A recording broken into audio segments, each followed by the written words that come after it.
I saw him walking right here on this sidewalk, and we made eye contact about right there. A tense moment on Friday when Officer Zachary Lynch spotted Joshua Stewart. He immediately knew who he was. 412, I got the 1099 subject. We'll be on Union and Gregory.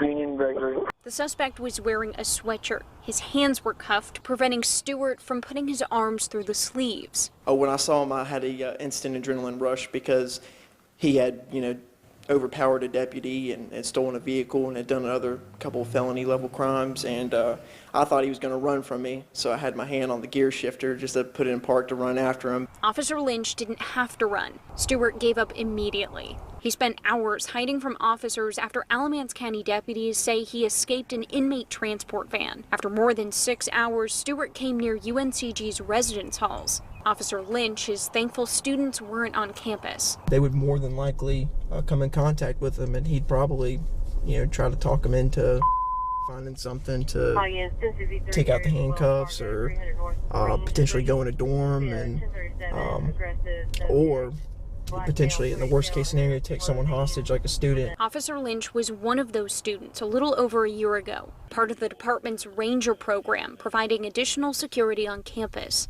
Becoming a student ranger was an essential part in becoming a police officer here because I knew the culture, I knew the buildings, I knew kind of the trends that would happen around campus and how to deal with them. Knowing the campus and the students helped lead Officer Lynch to the biggest arrest he's made so far. Oh, I'm very proud of him, and it's just an example of how the UNCG Police Department is committed to the safety of the campus.